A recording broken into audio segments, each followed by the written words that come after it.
Great. Good afternoon, everybody. On behalf of the RAMAC staff here, I wish to thank all of you for joining us today as we resume our Business Matters chat after taking the summer off. I don't know about all of you, but I think summer just absolutely flew by. And if you weren't aware, fall starts tomorrow and there's only 95 shopping days till Christmas. So look what we have to look forward to. But want to welcome all of your participation today with questions after the speaker's done. If you've got questions, feel free to send them to Anna in the chat box, and we'll get to as many, if not all of them, as time allows. Today, I'm pleased to have with us the County Executive, Jonathan Delagrave. Jonathan was elected as County Executive in April of 2015 and re-elected in April of 2019. He's born and raised in Racine County and has lived in Racine area all his life. As a county executive, some of Jonathan's priorities are attracting economic development, developing our workforce, and expanding our mental health services. Throughout his tenure, Jonathan has forged partnerships between state and local municipalities, schools, technical colleges and universities, and private enterprise to ensure the success of the region for generations to come. I know I speak on behalf of my entire staff. The county's a great partner with RAMAC. We enjoy working with them. And over my shoulder, you may see Hope Otto is with us. She's in my office for a meeting today, so she's joining us as well. So at this time, please join me in welcoming our County Executive, Jonathan Delagrave. Jonathan? Well, thank you, Matt. I really appreciate the opportunity to talk to everyone today, especially regarding the Racine County Intergovernmental Cooperation Council. So, we've had some recent success in the county in consolidating some services, whether it be 911 dispatch, we're fully consolidated now. The county took over one more park, the Caledonia Mount Pleasant Memorial Park on Highway K, and that continues to be on a path forward of trying to consolidate bigger parks that kind of fit in the county's portfolio. And then we recently put the 12 or 13 jurisdictions that were part of the Western Racine County or Central Racine County Health Department. That's all been consolidated and put under the umbrella of Racine County. So as Racine County, consolidation is great, but I also feel like the less responsibility government and really specifically the county has, the better. So all the things that I just mentioned, you give us more responsibility. So I guess my philosophy is not working out real well in terms of that. But I do believe in all cases that I mentioned that this consolidation not only provides better services or better amenities within the park example, but also cost savings for our taxpayers and our businesses. So out of those consolidations, some of those conversations were hard. Not only just consolidating government is hard, but just trying to get people to the table, trying to continue to have further discussions after initial discussion. And then, so what kind of came out of this is we really need an Intergovernmental Cooperation Council. And so what that is it's embedded in our state statutes, actually. We have one Intergovernmental Cooperative Council in the state, and that's Milwaukee County. And they've done some really good work, especially through the pandemic, trying to establish uniform guidelines when the pandemic was going on with businesses. And we really didn't have that. We had a kind of a set of expectations in Eastern Racine County and a different set of expectations basically west of, or basically outside the city of Racine. So Milwaukee County was able to kind of set uniform standards through their ICC as one example of something that they've done that's been positive. So what we've been doing basically in the spring and the summer is in terms of the counties trying to establish and codify an intergovernmental cooperation council in Racine County. So what is that? It's within a defined region, in this case, Racine County, that we formally gather under the auspices of past bylaws. We meet essentially every other month. And essentially, does that mean that we're going to agree on everything? No. In fact, it doesn't really work. This is the question I got a lot from the municipalities. If one or two of the municipalities really don't agree on an issue, the leverage or influence an ICC has then becomes a little bit stunted or limited. So these are all issues that we generally are going to take on that we all agree on, and we significantly have more influence, whether it's the state or federal government or even stakeholder groups, if we're all together and have 200,000 county residents behind us saying, yes, this is what we want, this is what we'd like to see.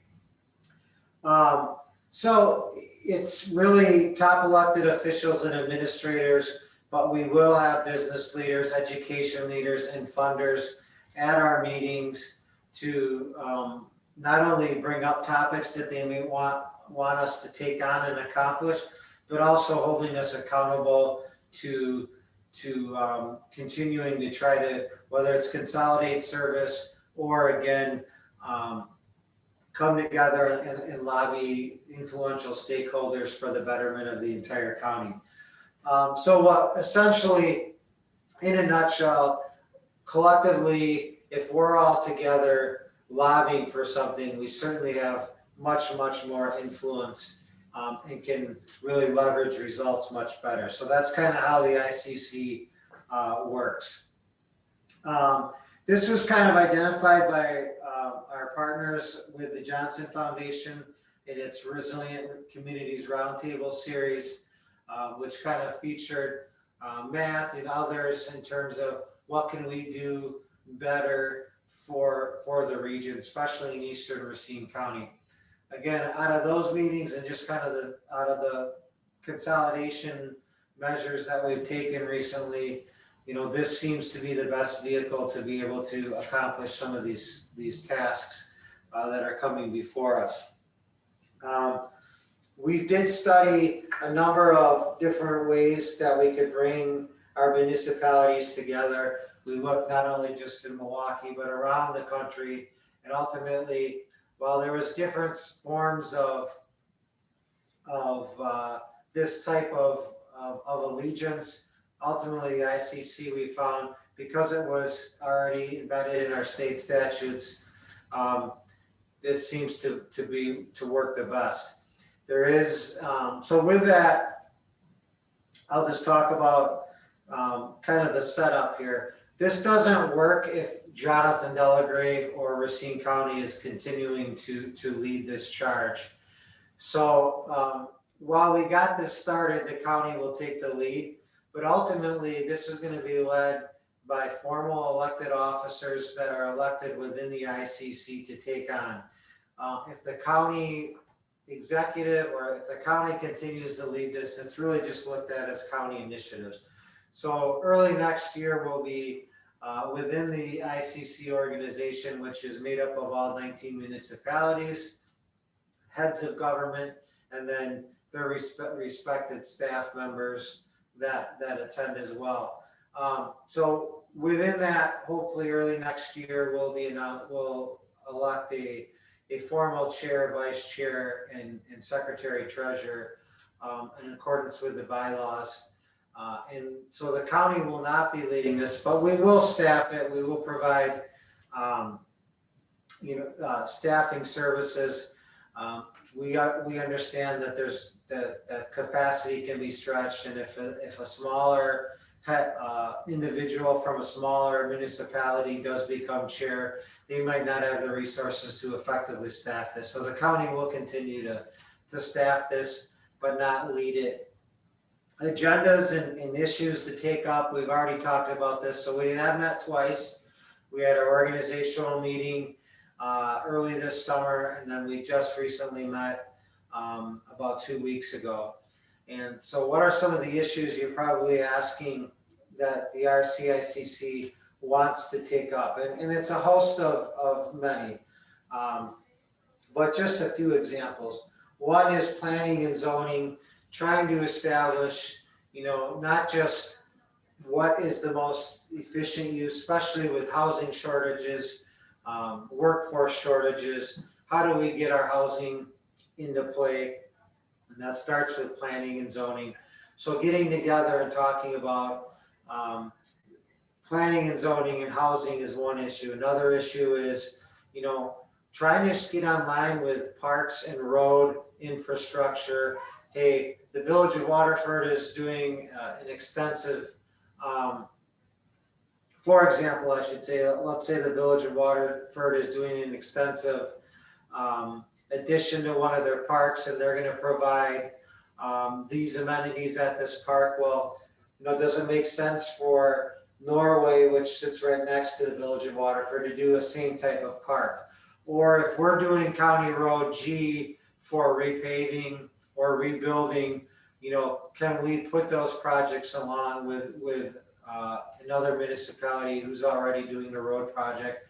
And can we buy not only asphalt together to make those road projects cheaper, but can we only shut down the road or the area once rather than maybe 2 or 3 summers? So getting on that. Another issue is the relocation of our Chapter 980s, or essentially those individuals who've been convicted of a child enticement type behavior. The county has to locate these unfortunately these individuals, and getting together with municipalities and trying to find what is the best place to potentially have to relocate individuals who've been convicted, who are under the registry of a sexual offender. So those are many types of issues. Law enforcement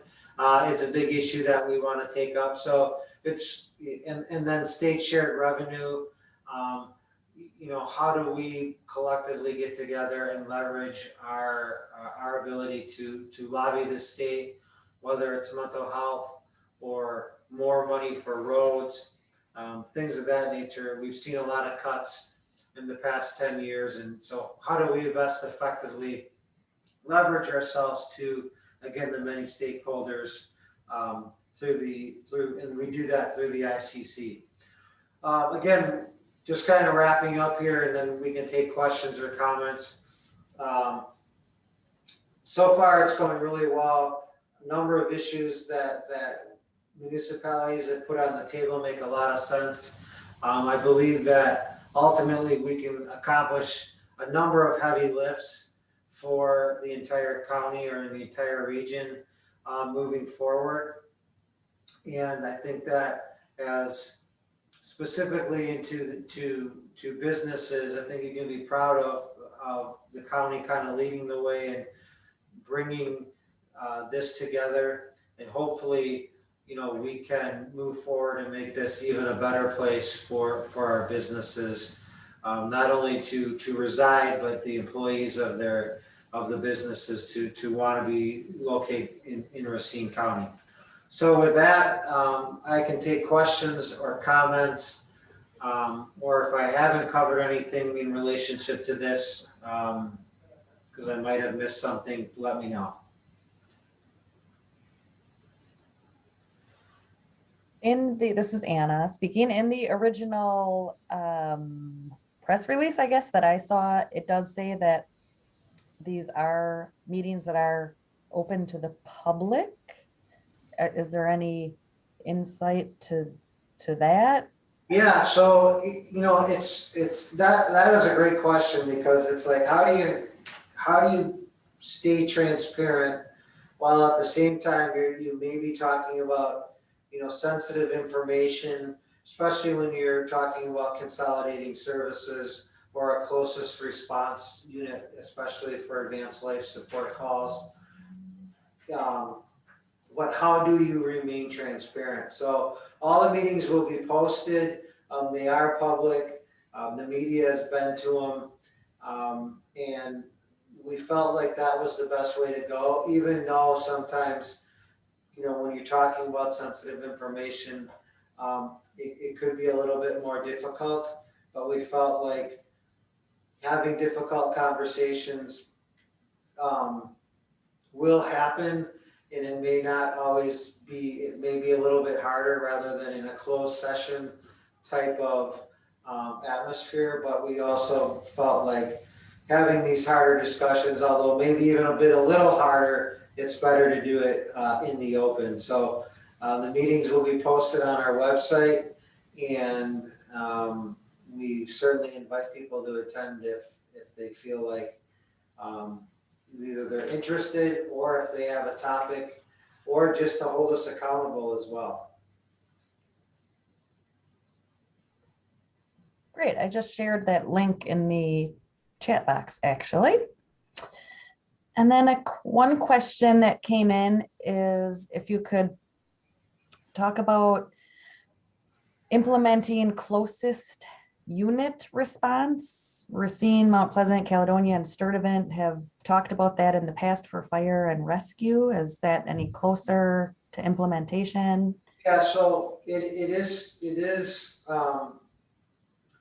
so how do I not want to overpromise and underdeliver here? So we met on this a number of times, and we're kind of starting in a place of trying to bite the apple here in multiple bites. So the fire chiefs have gotten together, and we've identified like 3 busy intersections that have a lot of call volume.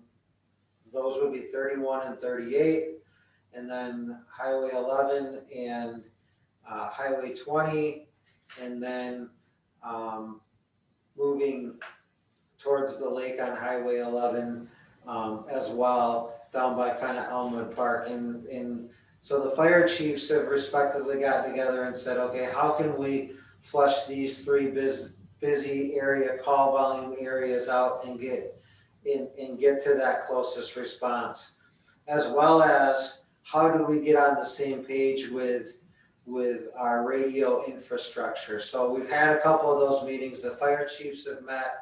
We're gonna come back here yet this fall and talk about, getting a closer response in those 3 areas.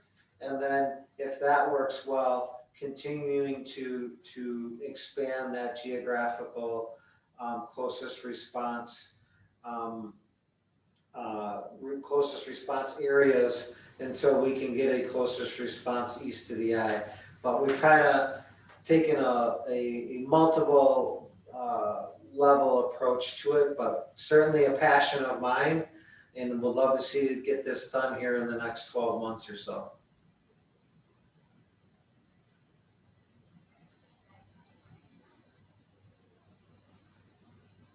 The last thing I would say is, I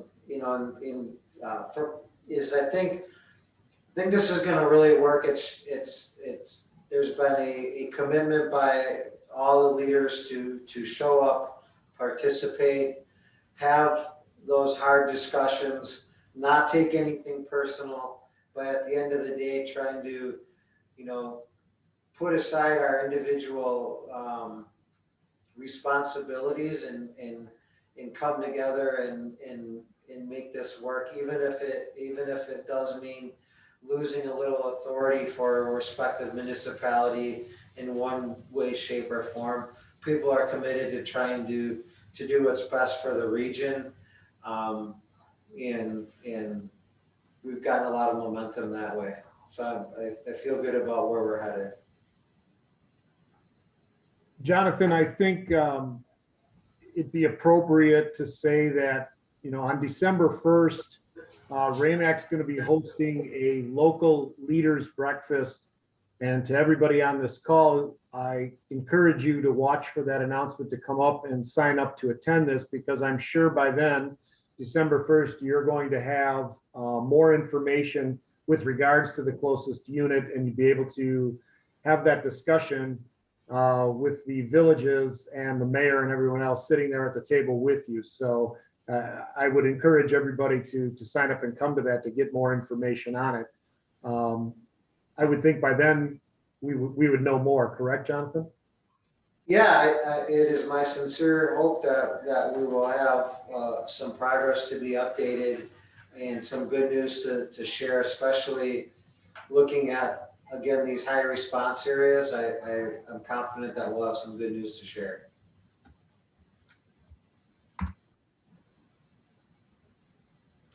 Okay. One other question. You mentioned Milwaukee having done this. Is there any success stories that they've had, or have you? Yeah, so I mean, Yeah. recently, they were able to really get through the pandemic and so Milwaukee County has several health departments. And each of those municipalities had kind of different set of rules during COVID and specifically how businesses were supposed to operate. And they all got on the same page and made it uniform, and I think it made it more business friendly. So that's one example. Another example is, they're able to get significant money for infrastructure costs related to water and sewer. And, us as a county, we've got some hard decisions to make here in the next 5 years, both east end of the county and west end of the county in terms of sewer capacity. If we're going to bring more business in, we have to have the sewer capacity to do so. So I think the RCIC will be able to help with some of those issues as well, because they certainly did it well in Milwaukee County.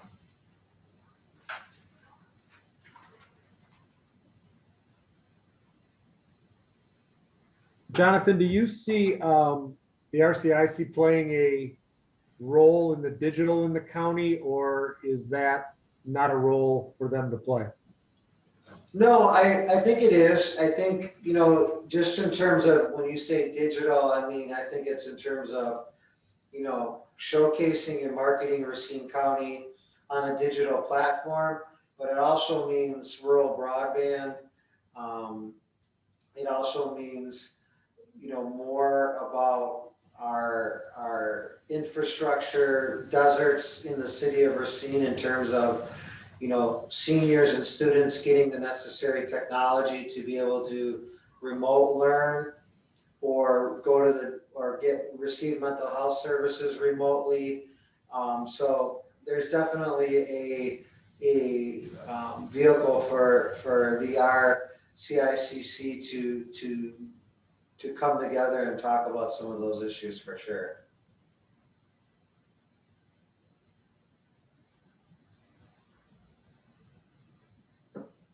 Jonathan, are we working with the other municipalities on marketing the hotspots with the county? Well, the person to your left there could probably answer the question better than I. But we are working extensively with the school districts around the county to find out, what infrastructure, who is in need of the hotspots and who can best utilize the hotspots. And then I'm not sure so much that we've marketed through municipalities, but Hope, do you want to clarify anything? Yeah, I think we were going to be working with, not only RAMAC, but the municipalities and the chambers out in the West End as well to help identify businesses that may have a need for hotspots. So if anybody that's on this call knows any employees, or if you even have a need within your organization for having hotspot technology, you can reach out to the county. You could reach out to me directly and I can provide you with the connection to how to get free hotspots for up to 2 years of internet service for no cost, and something that Jonathan invested in the county to help bridge the digital divide. So what we found is, what my concern was on that initiative is that with COVID, we had a number of students across the county fall behind. Remote learning was difficult, and it was even really difficult when you didn't have that technology. We had seniors not being able to get to their doctor. We had a number of individuals who weren't receiving mental health services. So these hotspots, we're able to kind of bridge some of that divide and bring the needed services to individuals.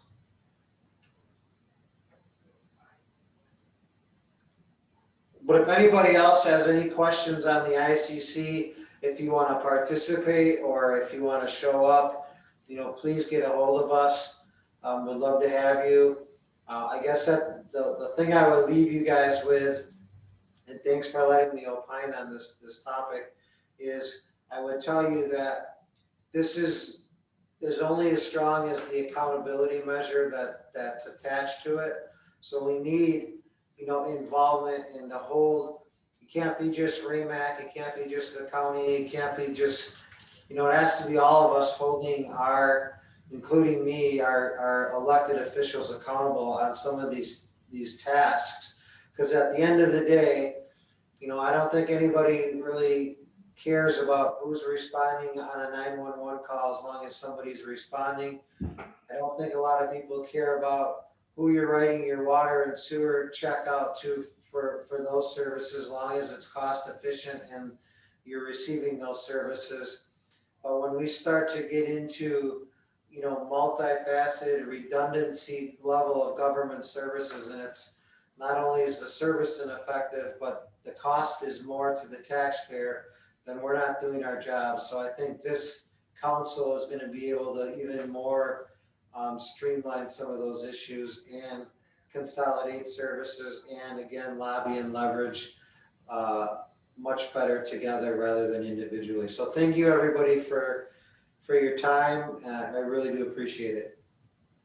Jonathan, I think it's safe to say, and for everybody on this call to hear, the business community led by RAMAC does support this all, and want to thank you for your leadership and the work on all of this. And please continue to move it forward, because our community absolutely does need this, and we need to get it implemented and running sooner rather than later. So thank you on behalf of the business community for everything that you are doing. Thank you. Appreciate it. I just want to ask one more time, does anybody have one last question before we let you go today? We've got a little time left. If you do, please feel free to unmute yourself and let your question go.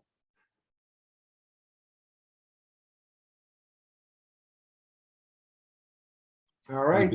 Are the Badgers going to win Saturday? There you go, Jonathan. There's a tough one. Wish I could give you some good news there, Tim, but I'm not optimistic.